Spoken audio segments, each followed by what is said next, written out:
My boss's life insurance policy. Last week, I discovered that my boss took out a multi-million-dollar life insurance policy in my name, and I didn't sign absolutely anything. 3 days later, I almost died at the office.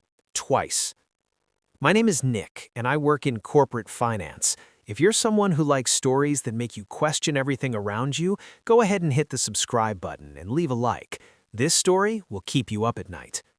I've worked in this field for years. I analyze numbers, reports, financial statements. I thought I knew every corporate strategy out there. But this was completely new to me. And when I started investigating, I discovered something that forever changed the way I see the corporate world. Let me tell you exactly how I found out. It was a Tuesday.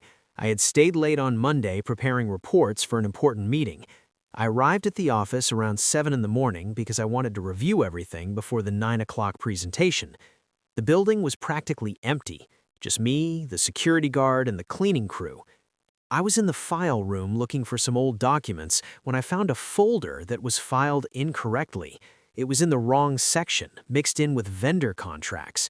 The folder had my name on it, my full name, and it had the seal of an insurance company I had never seen before. Curiosity killed the cat, right? I opened it. They were insurance policies, life insurance. Beneficiary?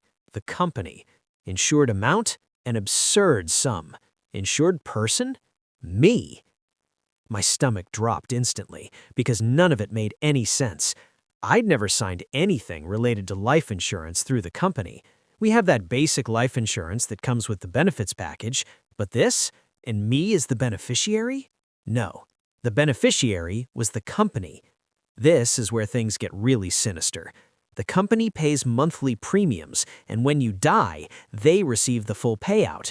And it was a lot of money. A lot of money. It's basically an investment strategy that uses employees' lives as assets. I photographed all the documents with my phone, every single page. Then I put everything back exactly where I found it and got out of that room as fast as I could. My heart was racing. My hands were shaking. The 9 o'clock meeting was awful. I couldn't focus. I kept looking at my boss, the CFO, thinking, "Do you know about this? Did you authorize this?" He was there, smiling, presenting our projections, and all I could think was that he had bet on my death. After the meeting, I went back to my desk and started researching. And man, I found things that kept me from sleeping. I spent the rest of that day investigating. And look, from a purely financial perspective, it makes sense. The company profits in several different ways. The moral problem is obvious, right? The company literally profits more from your death than from your work. They have a financial incentive for you to die. I'm not saying they're going to kill you, but the incentive exists, and that's disturbing. Now here's where the story gets really strange. On Wednesday morning, 2 days after discovering the policy, I was in the break room making coffee. The machine is on a high counter near the window. I was scrolling on my phone while waiting for the coffee when I heard a strange noise above me. I looked up just in time to see one of the ceiling panels coming loose. I jumped to the side. The panel fell exactly where I had been standing 2 seconds earlier. It shattered on the floor, pieces everywhere. If I hadn't looked up at that exact moment, it would have hit my head. Maintenance came. They said it was a humidity issue, that the panel had come loose on its own. They apologized, cleaned everything up. I just stood there thinking about the odds. I've worked in that building for years. Nothing had ever fallen from the ceiling. And suddenly, 3 days after I discover I have $1 million life insurance policy, I almost die at the office? It could be a coincidence. It probably was a coincidence, but my brain wouldn't stop making connections. On Thursday, I decided to take the stairs instead of the elevator. Pure paranoia, I know, but I was feeling weird about everything. I started climbing. On the 12th floor, the stairwell door suddenly flew open. It slammed hard. I got startled, took a step back, and slipped. You know that metal handrail on the stairs? I grabbed it just in time. I almost fell all the way down the stairs. An IT guy came out through the door. He apologized, said he didn't know anyone was in the stairwell, offered help. I said I was fine and kept climbing. My heart was pounding so hard I could hear it in my head. Twice, 2 accidents in 2 days, right after discovering the policy. I reached my floor and went straight to the bathroom, splashed water on my face, looked at myself in the mirror and thought, "You're losing it. This is paranoia." But then I thought about the numbers, all that money. If I died tomorrow in a workplace accident, the company would get everything. Look, here's the thing. I'm not saying my company was trying to kill me. That would be insane. It would be a crime, premeditated murder. It wouldn't make sense. But the fact that my brain went there, the fact that it felt plausible for even a second, that says a lot about the situation. When there's a financial incentive for your death, even if no one ever acts on it, the very existence of that incentive is toxic. It changes the dynamic. It creates distrust. That night, I went home and called a lawyer, scheduled a consultation. I spent the weekend researching, digging deeper, and I discovered something important. Those documents I photographed, they didn't have my signature. They had the CFO's signature. They had paperwork from the insurance company, but nothing signed by me. On Monday, I went to see the lawyer, showed him the photos. He studied everything for about 20 minutes without saying a word. Finally, he looked at me with a serious expression.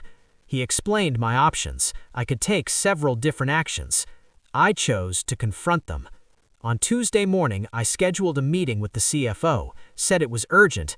He looked confused but agreed to see me at 2 in the afternoon. I walked into his office with a folder, placed the printed photos on his desk, said nothing, just waited. The color drained from his face. He looked at the documents, looked at me, looked back at the documents. "Where did you get this?" he asked. "I found it in the file room," I said. "It was filed incorrectly." He stayed silent for a long time. Finally, he said, "Look, this is a common practice. Many companies do this. Not without consent, and I never signed anything authorizing it." More silence. I could see him calculating, thinking about the implications, the potential scandal. "He'll cancel the policy," he finally said, "today." "That's not all," I said. "I want to know how many other employees have policies without knowing it, and I want compensation." He tried to negotiate, tried to downplay it, but I had done my homework. I knew what I was dealing with. We eventually reached an agreement. They would cancel the questionable policies, they would notify employees, and they would compensate me. I made him sign a written agreement in front of the lawyer with witnesses. 3 weeks later, I received a company-wide memo. They were implementing a new transparency policy.